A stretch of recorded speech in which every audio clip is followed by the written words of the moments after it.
ang Bombo Radio Philippines. Fully digitalized. Numero 1 sa balita, komentaryo, drama at serbisyo publiko. Bombo Radio Philippines. Bombo Radio Philippines. Ang inyong #1 at most trusted radio network in the country. Pa Radio Bombo!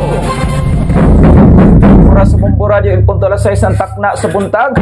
Anya na pagkatod sa mga nag-unang tunis sa mga balita karong mga oras sa nga top story posibleng pagkontrol sa China sa NGCP gikabalak-an sa usa ka magbabalaod. Sa balitang lokal, unang individual nga misupak sa Comelec gun ban dinhi sa Lagbayan na sikop sa kapulisan. Sa balitang National Quadcom subling arangkada sa ilang ipahigayong pagdungog sa mosunod nga semana. Sa balitang international, Denmark dili ibaligya sa Estados Unidos ang Greenland. Sa balitang espesyal, usa ka babae nagtuo nga mibutong appendix buntis diayong nanganak pa. Sa balitang negosyo, midaghan ang mga negosyo nga inanay pulihan ang mga highest skilled workers o generative artificial intelligence. Samtang sa tong balitang sports, Stephen Curry gidala ang Warriors sa kadaugan batok sa Wolves. Sa showbiz balita, Pauline Luna gitambagan sa inahan sa Vic Daryl issue. Ang kabombo maayo nga buntag ug welcome sa tanga Bombo News and Views sa morning edition. Adlaw karon nga Sabado pitsa 18 sa bulan sa Enero tuig 2025. Nanukad gikan sa News and Information Center kinyo mga tigbalita. Kini si Bombo Friends Pandileng. Kini usab si Bombo Dario Formento ug karon pagsubay na sa detalye top story. Ikabalak-an karon ni Batangas Representative Jervil Luistro ang posibleng pagmaniobra sa langyaw sa National Grid Corporation of the Philippines kun NGCP. Gumikan nagbaton sumala pa kini og mga opisyal nga Chinese nationals sa gipaygan nga pagdungog sa House Committee on Legislative Franchises giimbestigahan sa magbabalaod ang pagsunod sa NGCP sa probisyon sa konstitusyon nga kinahanglan nga 60% ang gipanag-iyan usab sa mga Pilipino o Pilipino usab ang mamahimong ibutang sa executive position o magdumala sa mga kumpanya. Gihimong ihemplo sa magbabalaod ang mga ebidensya gikan sa mga record sa NGCP. Lakip na ang General Information Sheet. Dugong kung diin ang mga Chinese ang ana sa importante or mahinungdang posisyon sama sa chairman of the board, lakip na usab ang partisipasyon sa Nari Group Corporation nga usa ka Chinese IT infrastructure provider sa operasyon sa NGCP. Ang NGCP ang nagdumala sa power transmission grid sa nasod nga kung diin 40% ang gipanag-iyan usab sa State Grid Corporation sa China. Samtang ang nahibiling 60% ang gipanag-iyahan ni Henry C. Jr. o Robert Coyoto Jr. nga Pilipino negosyante pinagi usab sa Synergy Grid and Development Philippines. Gihisgutan usab sa magbabalaod ang mga presensya or ang presensya sa mga langyaw sa mga nag-unang posisyon sa kumpanya. Ang wala na hisubay kini sa balaod og mamahimo makahatag sumala pa kining hulga sa seguridad dinhi sa Pilipinas. 4 minutos na nakalabay sa alas 6 ang taknas buntaw karpagsubay na sa mga detalye sa nga balita nga lokal. Ika-report sa mga otoridad ang unang misupak sa Comelec gun ban dinhi sa Dakbayan. Human nga nasikop ang usa ka lalaki nga gilang si alias Darwin 21 anyos nga residente sa Barangay 21-C, Piapi Boulevard ning Sierra sa Davao at kini sa nahitabong ikaingong riot sa Barangay 23-C, Quezon na Boulevard. Sobay sa report gikan sa mga otoridad nakuha gikan sa mga dinakpan ang usa ka sumpak nga adunay unod nga bala gikan sa usa ka .45 nga kalibre nga pistola. Samtang nakuha usab gikan sa mga suspek ang usa ka gituang usa ka sachet or usa ka putos sa dahon nga usa ka putos nga pinugang dahon sa marijuana. Sa karon anana sa kustodiya sa Santa Ana Police Station ang suspitsado og pasakan kinig kaso pagsupak sa Omnibus Election Code in relation to Comelec Resolution 11067 kung gun ban o lakip na usab ang Republic Act 9165 kung ang Comprehensive Dangerous Drugs Act of 2002. Sa laing bahin, gipaklaro sa sangguniang kabataan sa Barangay Matina, Pangining Syudad ang nahitabo labot sa pagkambyo sa fiberglass sa basketball board ngadto sa kahoy nga dunay pangalan sa party list o apelyido sa usa ka kandidato. Gani ang fiberglass basketball board inisyatibo matud pa sa mga opisyal sa SK sa maong barangay apan dako na lamang matud pa ang ilang kakurat nga giilisan kini sa idihang mibisita ang kandidato sa pagkamayoran ning Dakbayana. Ang istorya gani sir kay amang matanon gid ra is nag request gid sila sa mga gikan sa ilaha butang sila og fiberglass o fiberboard. So mo to among gi-budgetan na mo, giagi na og session na mo o giagi to sa session sa barangay. Then nabot to sa point nga nanagid siya, nabot na, nakaod na, nakadula na sila, na mabot daw ang ko mao to patanggal ay kapitan, patanggal kay lagi kay mabot lagi daw ngana. So moto gitanggal pud nila, so nga gipulihan og lain nga kon board mo na karon nga. Ang tipik sa pamahayagan ni Aris Alforque, usa ka SK Kagawad sa Matina, Pangi. 7 minutos na nakalabay sila sa isang taknas buntag dugang sa nga balita nga lokal. Padayong ginatutukan sa City Health Office kung sa HO ang pagtubag sa mga kaso sa dengue sa Dakbayan. Dungan kini sa mga nasinatang pag-ulang karong nga panahon na. Sumala pa ni Melodina Babante, ang Program Coordinator Tropical Division sa City Health, nga kini human sa namatik ng pagsaka sa kaso ni gikan sa 6,098 ni adtong 2023 ngadto na sa 6,690 ka mga kaso sa tuig 2024. Sumala pa sa opisyal nga ginatutukan la karon ang mga barangay nga gikonsiderang hotspot area, so sama na lamang sa Bukana, Buhangin, Talumok Proper, Kalinan, Matina Crossing, Tibungko, Catalunan Grande, Bunawan o Panakandungan usab sa pagsiguro nga magpadayon ang pagmugna sa mga naisutan o mosquito-borne task force. Ning kasamtangan padayon ang paghatag og pagtulunan sa buhatan sa katawan. Pinagi usab sa pagbisita sa mga barangay aron nga masiguro nga walay mga mapundo nga tubig sa palibot og batasan usab nini ang paghinlo sa ilahang mga tugkaran o sa ilahang nga palibot. Naglusad og region-wide coordination meeting ang Department of Agriculture kun DA11 kauban ng Vegetable Industry Council of Southern Mindanao aron sa pagpakusog o pagpalambo sa sektor sa gulay dinhi sa rehiyon kaniadtong nakalabayng adlaw. Sumala pa ni Marian Constantino, Regional Technical Director sa maong buhatan, nga tumong sa maong meeting ang paghisgot sa mga kalisod nga nasinatian sa mga mag-uuma. Kalakip na ang paghatag kanila og mga oportunidad nga makaproduce sab og luwas, malungtaron og competitive nga produkto pinaagi sa tabang sa agricultural technologies. Alayon niini giawhag sa opisyal ang mga mag-uuma nga kanunay makig-alayon sa ilang buhatan, kalakip na ang pag-apil og mga organisasyon aron makakuha og bag-ong estratehiya dungan sa mga nasinatian nga pagbag-o sa lakat sa panahon. 8 minutos na nakalabay sa alas 6 ang taknas buntag dugang sa nga balitang lokal. Mas pakusgan pa karon sa Police Regional Office 11 ang ilang mga lakang batok sa kriminalidad dinhi sa rehiyon alang nga karong nga tuiga. Sumala pa ni Police Major Catherine Delaray, antik mamaba sa PRO 11 nga laraw karon sa ilang buhatan nga mas matutukan ang ilang anti-criminality operation sa tumong nga magpakunhod o mapakunhod sa panghihap sa krimen dinhi sa kinatibukang rehiyon. Dugang pa sa mga opisyal nga mas pahugtan usab nini karon ang ilahang pag-implementar sa 3-minute response time aron nga masigurong mahatagan o kasulbaran ang tanang report nga mapaabot ngadto kanila.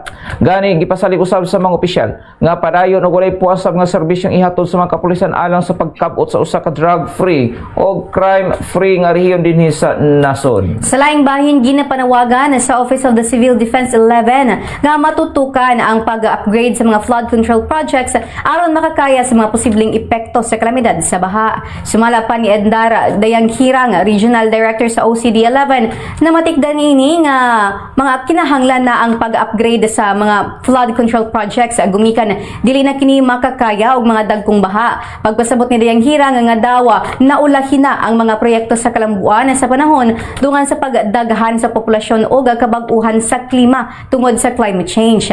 Gani na nawagan kini karon nga mahinungdaron nga ahensya o hingtungdang ahensya lakip na ang gobyerno sa nasyonal nga pangagamahanan nga tagaan kiniga tagad aron na makunong na ang mga pagbaha sa pipila ka bahin dinhi sa rehiyon. 10 minutos na nakalabay sa alas 6 ang taknas buntag dugang sa nga balitang lokal. Nakatakda nga maglusad ang City Agriculturist Office o one-stop alang sa renewal of registration sa mga bangka o mananagat sa nagkadiyang nga barangay ning syudad karong nga tuiga. Sumala pa ni Amy Ivor, ang acting head sa Fishery Division sa Cagro, nga laraw nilang ipaduol ang serbisyo sa mga mananagat kauban ng PNP Maritime, Coast Guard, City Treasurer's Office o PH Crops Insurance Corporation nga mapadali ang pagrehistro sa ilahang mga bangka kalakip na ang pag-issue og fishing license. Sa dato sa kabuhatan, ana sa 1,865 ka mga mananagat ang naisyuhan og fishing license sa nakalabay nga tuig samtang 886 usab ang mga bangka na rehistro. Alayon ni ini giawhag ang mga mananagat sa pag-avail sa programa karong Enero 28 sa Barangay Bukana og Enero 30 sa St. John sa Dapsa og Enero 31 sa Malambuon sa Bukana ug sa uban pang mga barangay nga katakdang bisitahon usab sa buhatan sa bulan sa Pebrero ug Marso karong nga tuiga. Laraw sa City Disaster Risk Reduction Management Office kun CDRRMO ang pagmugna og mas daghan pang trainings ug simulation exercises aron nga mahimong andam og maalamon ang katawan sa mga angay buhaton panahon sa kalamidad dinhi sa Dakbayan karong tuiga. Sumala pa ni Lyndon Ancahas, acting head sa training division sa CDRRMO nga naa sa 303 ka mga trainings ang napahigayon na nilat sa kaniadtong nilabayng tuig sa 2024. Di na mas taas kung itandi sa 208 trainings nga nakandaka kaniadtong 2023 butang nga laraw nilang mas palambuon o padaghanon karong tuiga. Gibutyag sa opisyal nga ang mao nga pagbansay ang naglangkob sa mga aspeto nga preventive o protective measures, pagpangandama, pag-rescue, pagtuon sa rehabilitation operations o uban pang hisgutan nga may kalabutan sa emerhensiya o kalamidad nga ipangtudlo nila sa komunidad, mga trabahoan, tulunghaan o pribadong organisasyon. Alayo ni ini mamahimong maka-request og libreng training ang kinsa mga organisasyon o ahensya usab pinaagi sa pagdala o pagpadala og letter sa ilang opisina aron kini matagaan og kahigayunan. 13 minutos na nakalabay sa alas 6 antak na sa buntag ug karon pagsubay na sa detalye sa tong balitang nasyonal. Gipamahayag ni House Quad Committee Chairperson Robert A. Barbers nga subling mo arangkada na sab ang pagdungog sa ilahang komitiba sa mosunod nga semana. Sumala pa kang Barbers nga gibutyag nini nga dungan usab matud pa sa pipila ka mga dagkong komitiba sama sa Quinta Committee ug ang namugna nga Tri-Committee maoy magpahigayon og hearing sa mosunod nga semana. Usab nga pizza 8 sa bulan sa Pebrero sumala pa nga takda ang mao nga adjournment sa Kongreso diin nagapasabot nga magsugod na usab ang pagpangampanya sa national level alang sa midterm elections samtang giangkon usab sa ni Santa Rosa Representative Dan Fernandez nga daghan sumala pa ang pending nga gikinahanglan nga pangisgutan sa komite. Apan gumikan sa kakulangon sa panahon mahimo na lamang kining selective sa mosunusab nga mga pagdungog. Meron si Wilkins yesterday presented himself before the office of the Sergeant at Arms at nandiyan siya ngayon sa detention facility. Meron kaming schedule na tinitingnan for next week, yung another Quadcom hearing. Siguro sunod-sunod dahil meron din tayong nabuong TRICOM naman nung bago mag-break. So I think baka mag-schedule din tayo ng another hearing dyan. And also yung Quinta ko.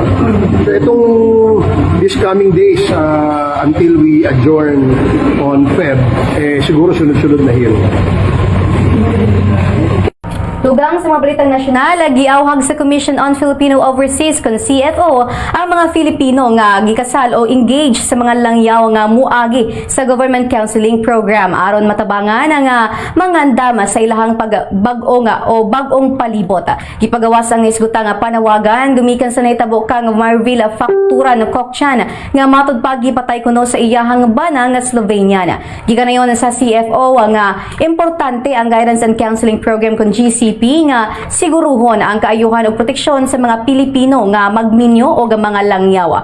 Gimbisigan sa mga konselor ang criminal record sa langyaw nga bana o kung gikinahanglan irekomenda ang dugang nga counseling. 15 minutos na nakalabay sa alas 6 antak na sa buntag dugas nga balitang nasyonal. Mamahimong mag-apply ang mga Pilipino sa Finland aron nga magtrabaho kung diin mamahimong mokita og halos 100,000 pesos matag bulan og adunay higayon nga iuban ang ilahang pamilya.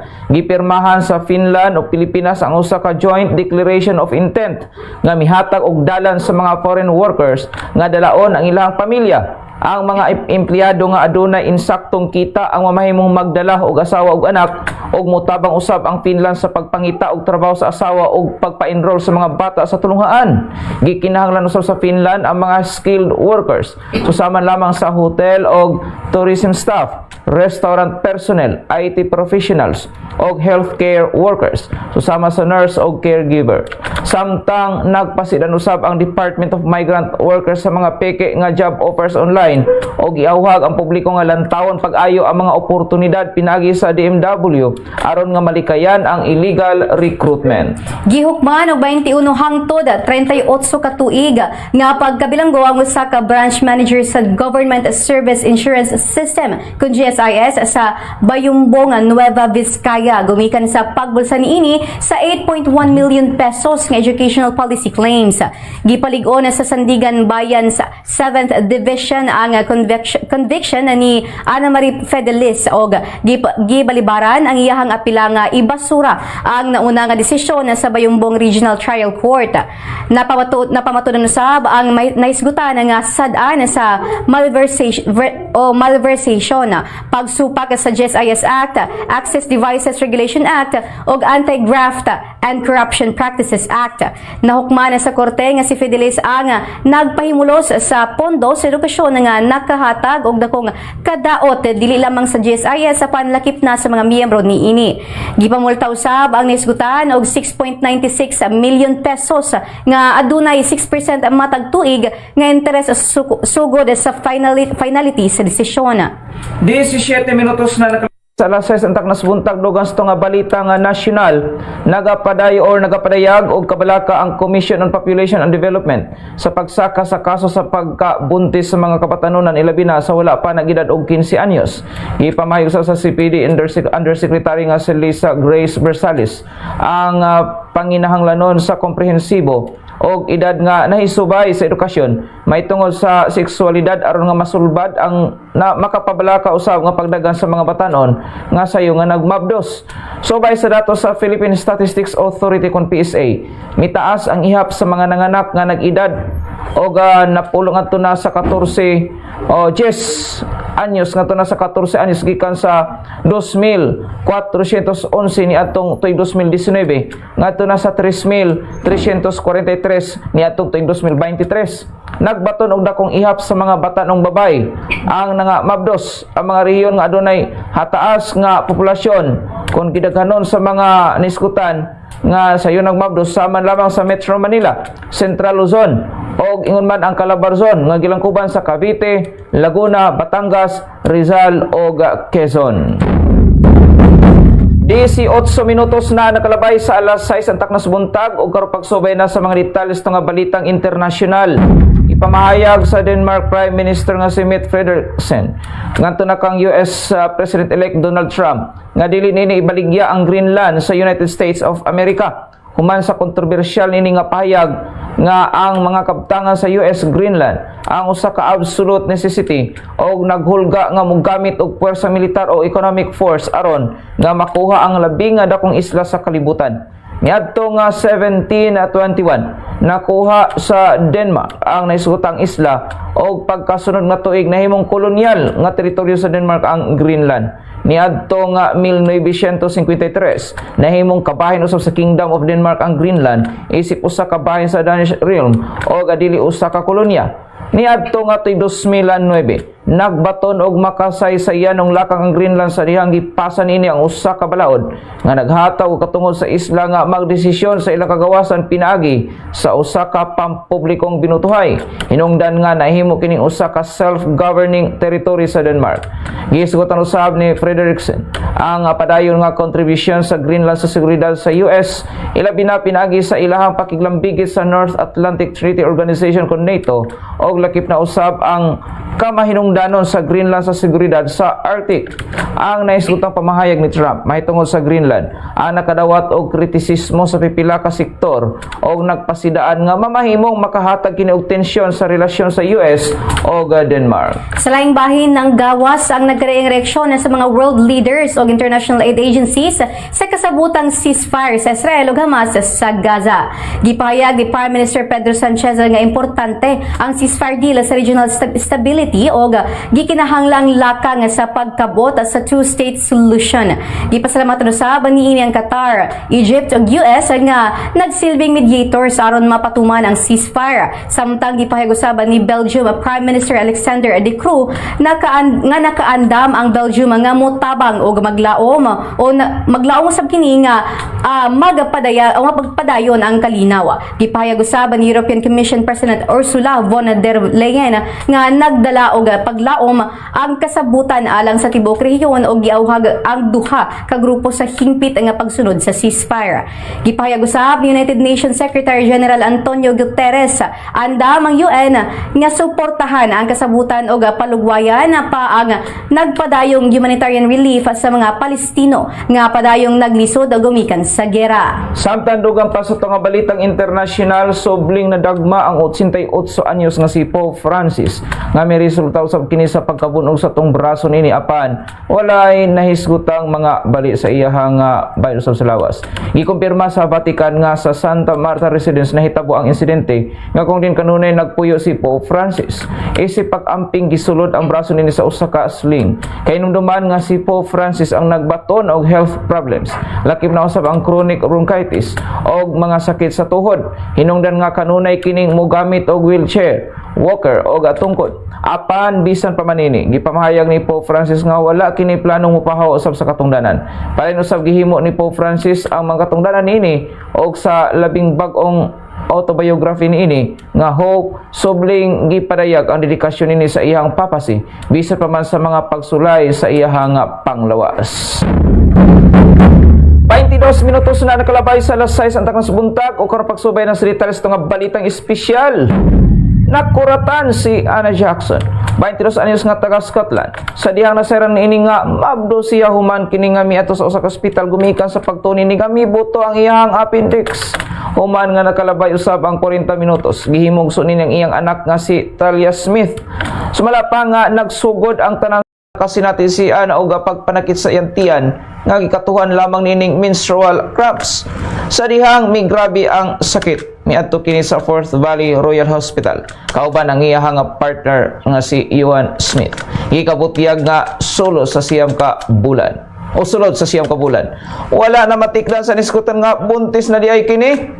Ang wala nini pagbaton og menstruation nga gikatuhang side effect sa giinom nining birth control og ang pagdako nini ang gikatuhang epekto sa lactose intolerance. Sa balitang negosyo, nagpagawas report ang World Bank sa pagdaghan sa mga negosyo nga inanay gipulihan ang mga high-skilled workers o Generative Artificial Intelligence Gen AI nga mamahimong makaapekto sa 30% sa mga empleyado sa sektor sa serbisyo sa Pilipinas.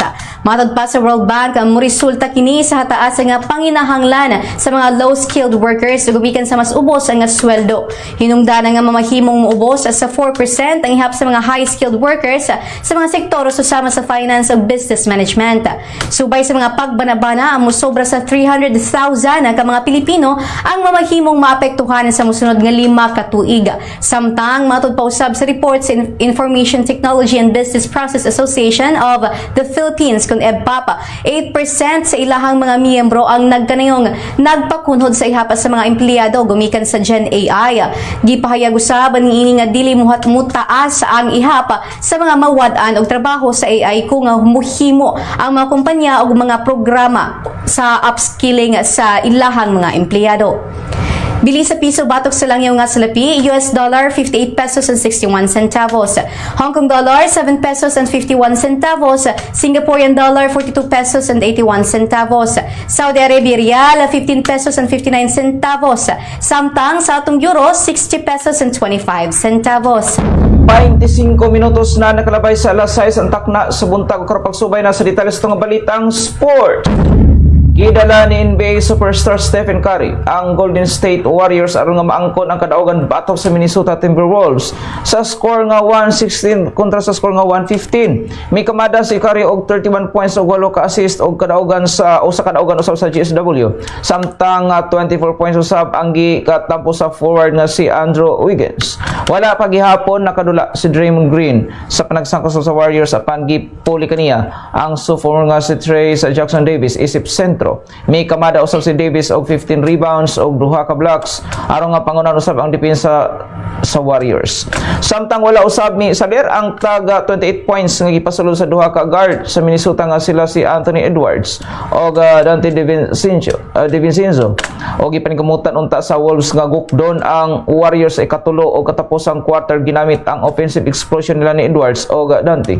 Apan bisan pa man ini napugngan sa Warriors ang last second shot attempt sa Wolves og naangkon ang 1-point win patok sa kalaban. Sa showbiz balita, mismong ang mga ginikanan na ni Pauline Luna, most especially ang iyahang amaha ay nahan nga si Mommy Chat ang nagdambag sa anak nga dili patulan ang isyu nga giatubang sa mister ni ini nga si Vic Soto.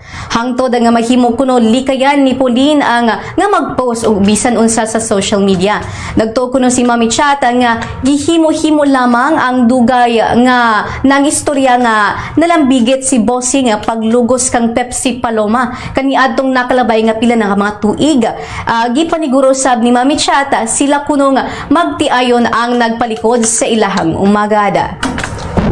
27 minutos na nakalabay sa alas 6 ang takna sa buntag. Ato nga balikan ang mga nagunang tulis ng mga balita karong mga oras sa ato nga top story. Posibleng pagkontrol sa China sa NGCP gikabalakan sa usa ka magbabalaod. Sa balitang lokal, unang individual nga milapas sa Comelec gun ban dinhi sa dagpayan na sikop sa kapulisan. Samtang sa mga balitang national, Quadcom subling marangkada sa ilang ipaigayong pagdungog sa mosunod nga semana. Sa balitang international, Denmark dili ibaligya sa Estados Unidos ang Greenland. Sa atong balitang espesyal sa kababay nagtuo nga mibuto ang appendix buntis di ayog nanganak pa. Sa balitang negosyo, midaghan ang mga negosyo. Ngayon nanay gipulihan ang mga high-skilled workers o generative artificial intelligence. Sa atong balitang sports, Stephen Curry gidala ang Warriors sa kadaugan batok sa Wolves. Sa showbiz balita, Pauline Luna gitambagan sa inahana sa Vic Darrell issue.